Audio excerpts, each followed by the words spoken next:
چلیں جی، بسم اللہ الرحمن الرحیم۔ یاد رکھیں ہم نے کل احوال الجدہ میں ایک مسئلہ پڑھا تھا، اور اس مسئلے کو سمجھنے کے لیے میں آپ کو پہلے ورڈ کی فائل میں مسئلہ سمجھاتا ہوں، پھر بعد میں ہم کتاب کی طرف آتے ہیں۔ مسئلہ یہ ہے کہ آپ نے پڑھا ہے کہ جو جدہ ہے یعنی دادی نانی وغیرہ، ان کو سدس ملتا ہے، چاہے ایک ہو یا ایک سے زیادہ ہو، ایک ہی سدس کو ہم سب کے درمیان تقسیم کریں گے۔ ٹھیک ہے جی۔ اب معاملہ یہ ہے کہ بعض کیسز میں ہوتا یہ ہے کہ ایک بعض جدہ ہوتی ہے، دادی ہوتی، جس کے ساتھ ڈبل رشتہ ہوتا ہے، ماں کے توسط سے بھی باپ دادی نانی اس طرح کی ہوتی ہے۔ ٹھیک ہے۔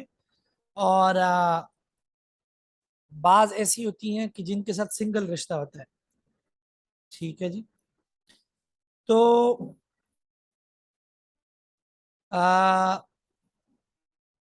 کیا اس چیز سے فرق پڑے گا؟ فرماتے ہیں اس چیز سے فرق نہیں پڑے گا، بلکہ جو بھی جدات ہو، جتنے بھی رشتے ہو، ایک ہی سدس دونوں سب کے درمیان برابر تقسیم ہو، ایک ہی سدس ان کے درمیان برابر تقسیم ہو۔ ٹھیک ہے جی۔ تو یہ ہے امام محمد رحمہ اللہ تعالیٰ کا موقف، اور اسی پر فتویٰ ہے۔ امام ابو یوسف رحمۃ اللہ علیہ کا موقف جس پر فتویٰ نہیں ہے وہ یہ ہے کہ نہیں جی، اس میں جس کے ساتھ ڈبل رشتہ ہے، نہیں سوری، فتویٰ امام ابو یوسف کے قول پر ہے کہ ایک ہی سدس دونوں میں برابر تقسیم کریں گے۔ امام محمد رحمۃ اللہ اس کے الٹ فرماتے ہیں، وہ فرماتے ہیں کہ نہیں، کہ جس کے ساتھ ڈبل رشتہ ہے اس کو سدس میں سے ڈبل دیں گے، جس کے ساتھ سنگل رشتہ ہے اس کو سدس میں سے سنگل دیں گے۔ ٹھیک ہے جی۔ تو یہ دونوں حضرات کا اس طرح کا موقف ہے۔ ٹھیک ہے۔ تو اب ہم مثال میں سمجھتے ہیں، مثال میں آپ کو بات سمجھ آ جائے گی۔ یہ آپ کے سامنے پہلی مثال ہے، زید ہے، یہ زید کی والدہ ہندا، یہ زید کی نانی ہے کاشفہ، اور یہ زید کی پڑ نانی ہے زینب۔ ٹھیک ہے جی۔ دوسری طرف دیکھیں، زید کا باپ ہے حکیم، زید کی دادی ہے باسرہ، زید کی دادی کی ماں ہے تانیہ۔ تو زید جب انتقال کر گیا تو دو لوگ زندہ ہیں، تانیہ اور زینب، یہ دو لوگ زندہ ہیں۔ ٹھیک ہے جی۔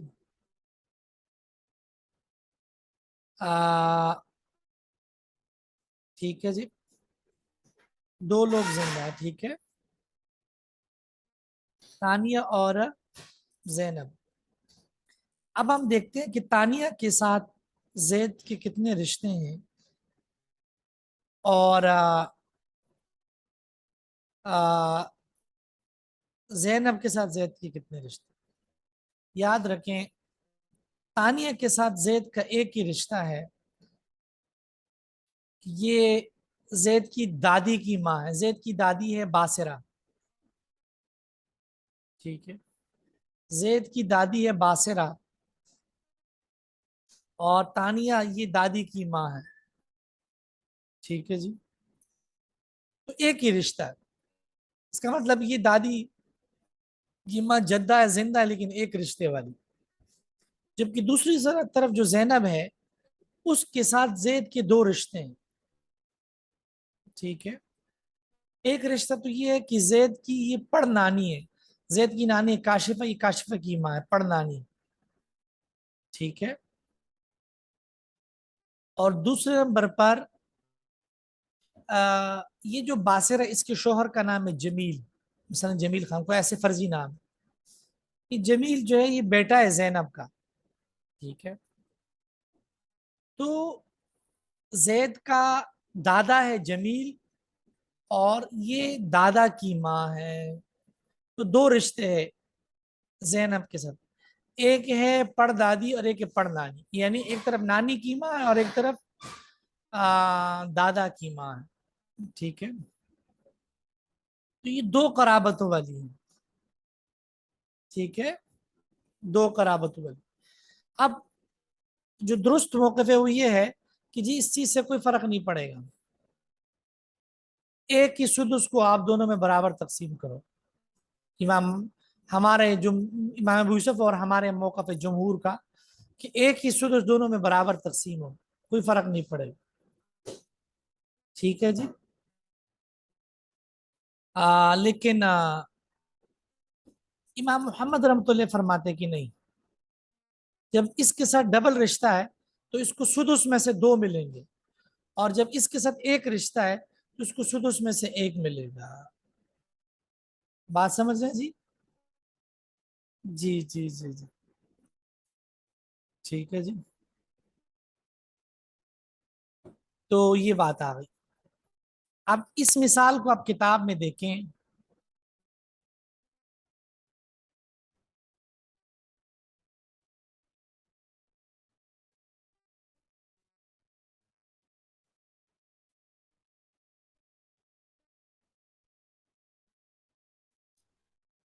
فرماتے ہیں وَلَوْ كَانَ وَإِذَا كَانَتِ الْجَدَّةُ ذَاتُ قَرَابَةٍ وَاحِدَةٍ، اور جب کوئی جدہ ایک قرابت والی ہو، وَالْأُخْرَى ذَاتُ قَرَابَتَيْن، اور دوسری 2 قرابت والی ہو. ٹھیک ہے جی.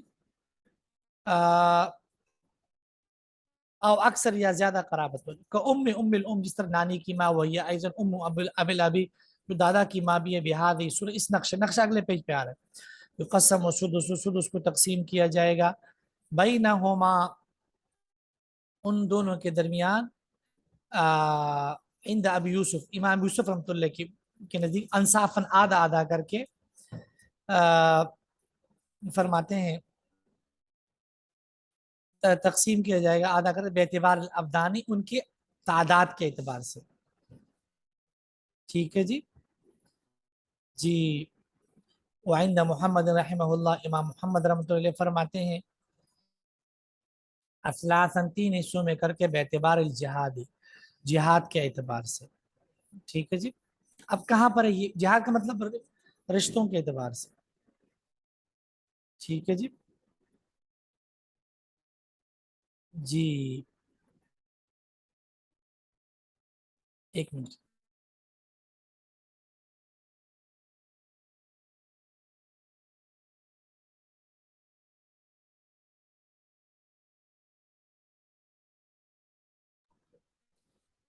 اب آپ دیکھیں، یہ وہ مثال ہے جو میں نے آپ کو کروائی ہے ابھی.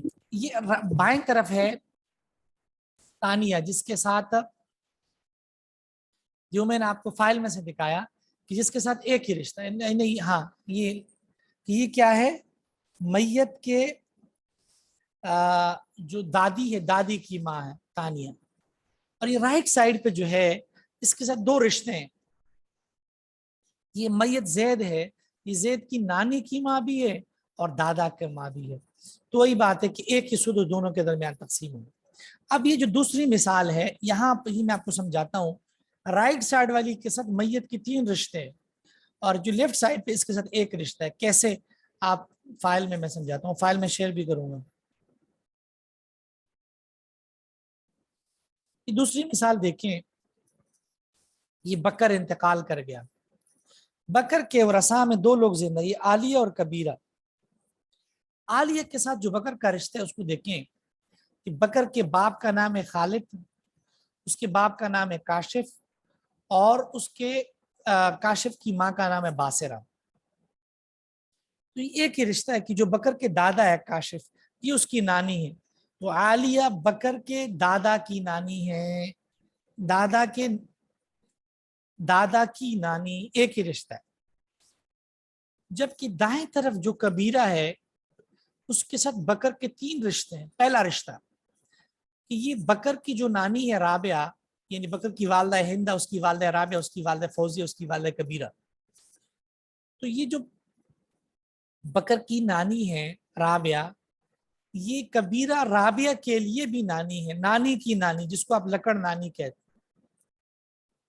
نانی پر نانی اور لکڑ نانی. ٹھیک ہے. پہلا رشتہ. دوسرا رشتہ، الحمدللہ.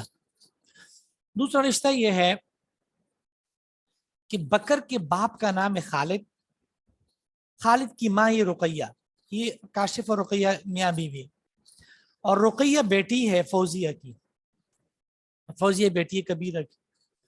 تو رقیہ در حقیقت بکر کی دادی ہے، تو دادی کی نانی، یہ میں نے لکھا ہے دادی کی نانی. اور تیسرا رشتہ یہ ہے کہ زید کا دادا ہے سوری بکر،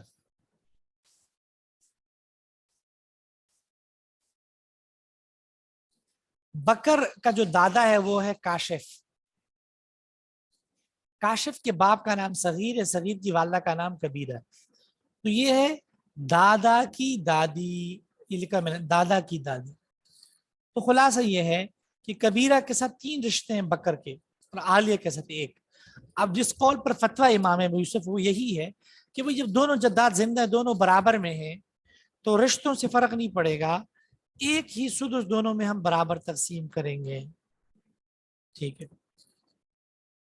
جبکہ امام محمد رحمۃ اللہ فرماتے جن کے قول پر فتویٰ نہیں ہے، وہ فرماتے ہیں نہیں جی، جس کے ساتھ 3 رشتے ہیں اس کو 3 حصے دیں گے. وہی سدس، وہ کہتے ہیں اس سدس کو ہم اس طور پہ تقسیم کریں گے کہ سدس میں سے 3 حصے ادھر دیں گے اور 1 حصہ ایک رشتے والے کو دیں گے. لیکن جس قول پر فتویٰ ہے وہ یہ ہے کہ نہیں جی، سدس کو ہم 2 حصوں میں کریں گے، 1 حصہ ادھر اور 1 حصہ ادھر. اس قول پر فتویٰ ہے. بات سمجھنے کی کوشش کرے. ٹھیک ہے. اب دوبارہ کتاب پر آئیں، کتاب میں بھی سمجھا جائے.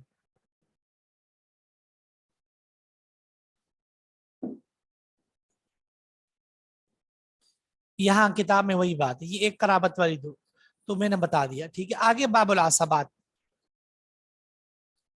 العصبات النسبیۃ ثلاثۃ، عصبات نسبیہ 3 ہیں. ٹھیک ہے. عصبۃ بنفسہ وعصبۃ بغیرہ وعصبۃ مع غیرہ میں کروا چکا ہوں. عصب بنفسہ، عصب بغیرہ، عصب مع غیرہ. اما العصبۃ بنفسہ، جو عصب بنفسہ ہے، فکل ذکر، ہر وہ مذکر، لا تدخل فی نسبت المیت، کے داخل نہ ہو میت کی طرف نسبت کرتے ہوئے انسا کوئی مؤنث. وہم 4 اصناف، اور یہ 4 قسم کے لوگ ہیں.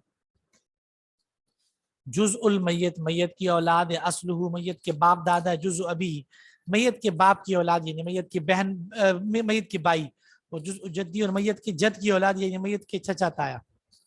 الاقرب فالاقرب، جو سب سے قریب ہے ان کو دیا جائے گا. میں نے بتایا یہ ساری وضاحت عصبات میں اردو میں کروا چکا ہوں. ورجحون بقرب الدرجہ، سب سے پہلے ترجیب الجہت ہے، جس کو انہوں نے قرب الدرجہ سے تب بتایا. آنی اولاہم المیراث، فرماتے ہیں مطلب یہ ہے کہ سب سے میراث کا زیادہ حقدار جزء المیت، میت کے جز یعنی ایل بنون یعنی بیٹے ہیں. ثم بنوہم، پھر ان کے بیٹے ہیں، وہ انسفلو اگرچہ نیچے کیوں نہ ہو، یعنی بیٹا پوتا وغیرہ. ٹھیک ہے جی.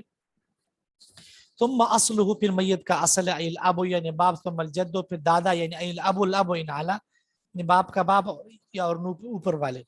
ٹھیک ہے جی. ثم جزء ابیہ، پھر میت کے باپ کا جز، الاخوہ یعنی بائی، ثم بنو، پھر ان کے بیٹے، وہ انسفلو چاہے نیچے والے کیوں نہ ہو. ٹھیک ہے. ثم جزء جدی، پھر میت کی جز کا جد، الاعمام یعنی چچا، ثم بنو، پھر ان کے بیٹے، وہ انسفلو اگرچہ نیچے کیوں نہ ہو.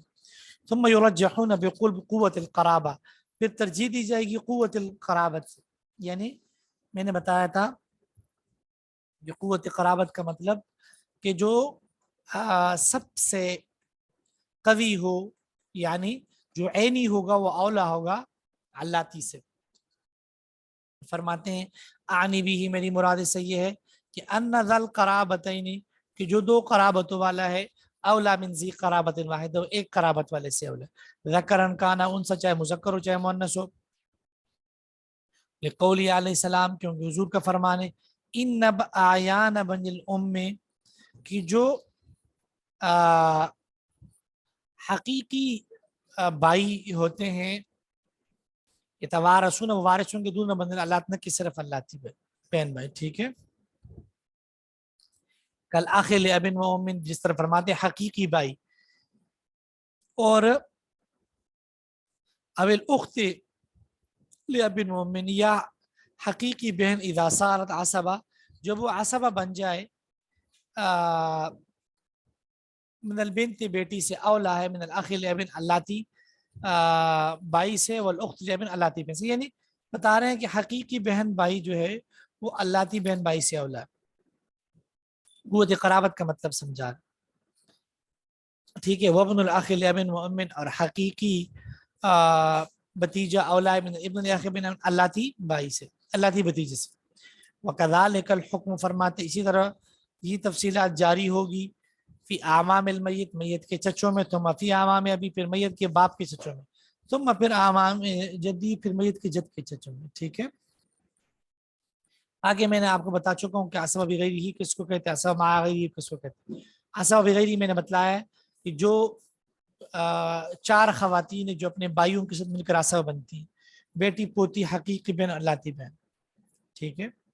اور عصبہ مع غیرہ ہی میں بتا چکا ہوں کہ جو دو بہنیں جو اپنے بیٹیوں کے ساتھ عصبہ بنتی ہیں، ٹھیک ہے جی۔ جی فرماتے ہیں احوال العصبۃ بغیرہ وما غیرہ، عصبہ بغیرہ عصبہ غیرہ کے احوال، واما العصبۃ بغیرہ فرماتے جو عصبہ بغیرہ ہے فاربعۃ من النصف، وہ چار قسم کی عورت، وہن اللاتی، اور یہ عورتیں فرضہن النصف والثلثان، جن کا حصہ نصف اور ثلثان، ٹھیک ہے۔ فرماتے ہیں یسرنا عصبۃ، یہ عصبہ بنتی ہے بھی باخوتہن، اپنے بھائیوں کی وجہ سے، کما ذکرنا فرماتا ہے جس طرح کہ ہم نے ذکر کیا، وکذالک وملا، وہی آگے اصول آ گیا اس بارے میں کہ بتیجی اور پھوپھیاں وغیرہ عصبہ نہیں بنتی، ٹھیک ہے۔ فرماتے وملا فرض لها من الاناث، اور جن کا ذوی الفروض ہونے کی وجہ سے حصہ نہ ہو، ٹھیک ہے، واخو عصبہ، اور اس کے بھائی عصبہ بن جائے، لا تصیر عصبۃ باخیہا، وہ اپنے بھائیوں کی وجہ سے عصبہ نہیں ہوئی، کالعم والعمہ، جس سے پھوپھی اور چچا ہے، المال کلو، سارا مال ملے کے چچا کو، دون العمہ نہ کہ پھوپھی، یعنی پھوپھی چچا تایا کے ساتھ عصبہ نہیں بنی، ٹھیک ہے۔ واما العصبۃ مع غیرہ، عصبہ مع غیرہ کے بارے میں بتا رہے ہیں،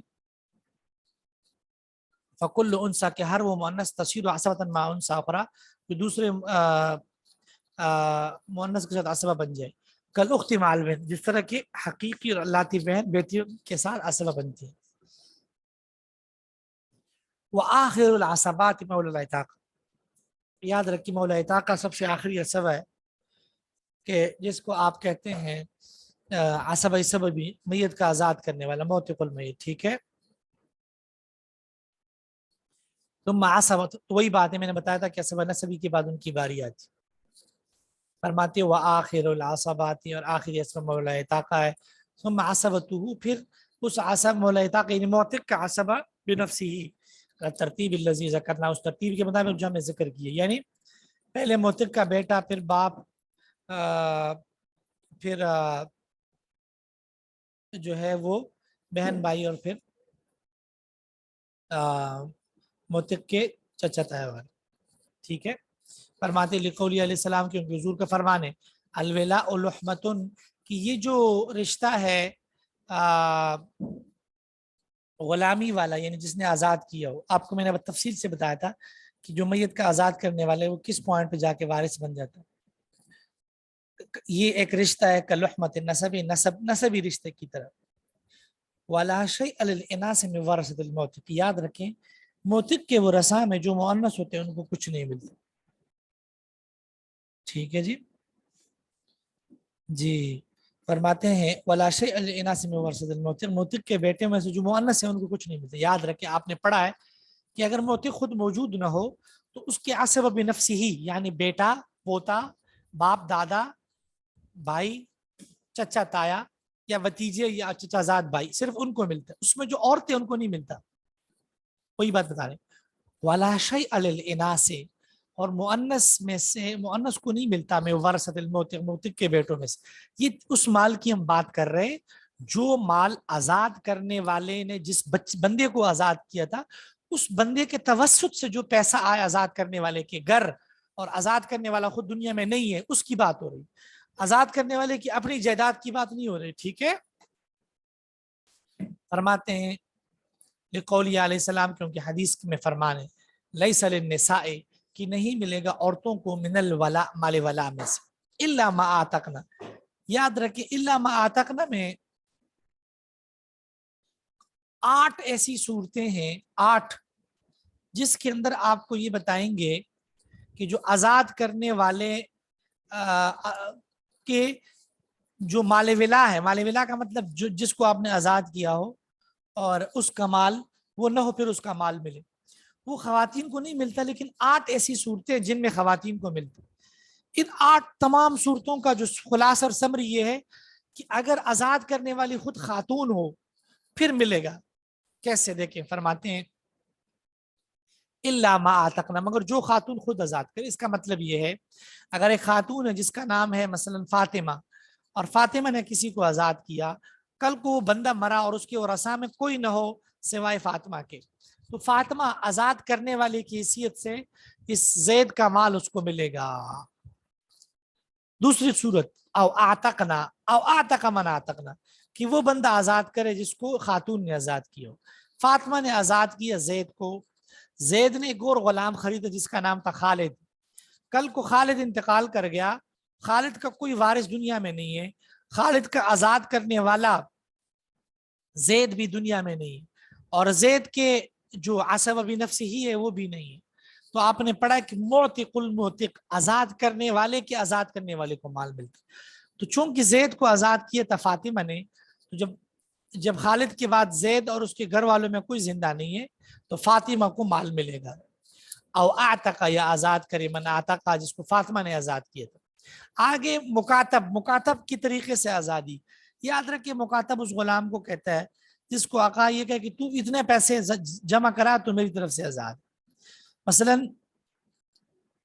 کہ تو 1 کروڑ روپے جمع کرا تو میری طرف سے آزاد ہے، 1 لاکھ جمع کرا تو آزاد ہے، ٹھیک ہے.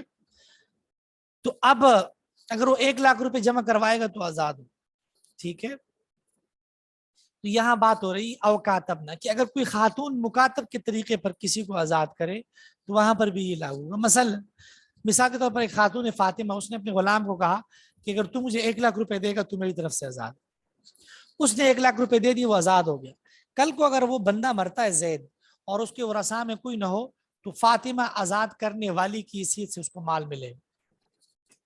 اوکاتب نہ، یا وہ عورت جو مکاتب بنائے، اوکاتب من کاتب نہ، یا وہ عورت جو یا اوکاتب، یا وہ بندہ مکاتب بنائے من کاتب نہ جس کو خاتون نے مکاتب بنایا. مثال کے طور پر فاطمہ نے زید کو مکاتب بنایا، زید نے پیسے دے کر اپنے آپ کو آزاد کیا. زید نے غلام خریدا خالد اور اس کو مکاتب بنا دیا، کل کو خالد نے بھی پیسے دے کر اپنے آپ کو آزاد کیا. ٹھیک ہے جی. جی تو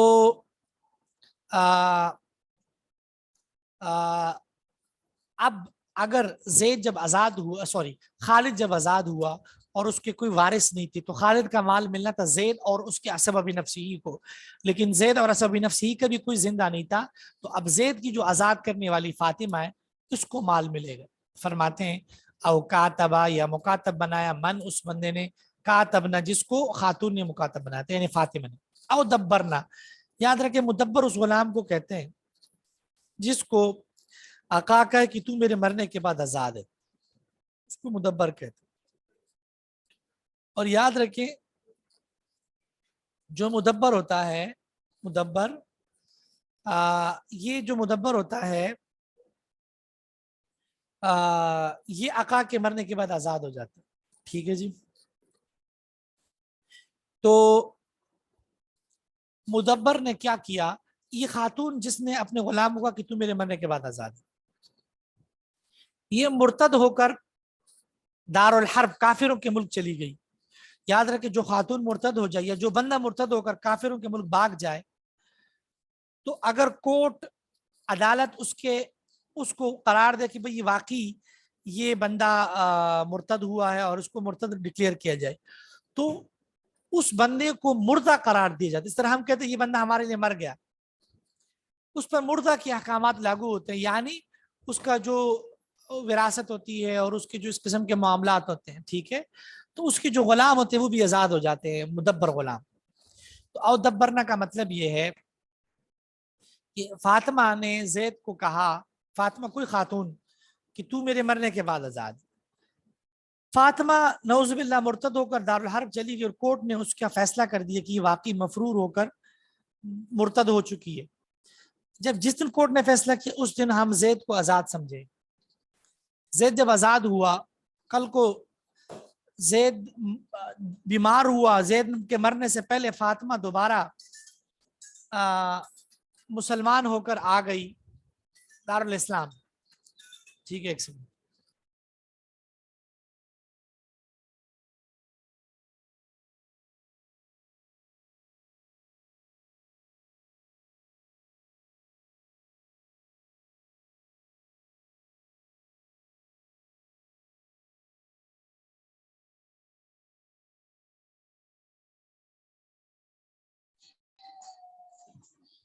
آواز نہیں آ رہی سر؟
جی، تو میں بتا رہا تھا کہ فاطمہ نے جب فاطمہ نے زید کو مدبر بنایا، فاطمہ مرتد ہو کر دارالحرب چلی گئی، کورٹ نے فیصلہ کیا، اب زید خود بخود آزاد ہو گیا کورٹ کے فیصلے کے بعد۔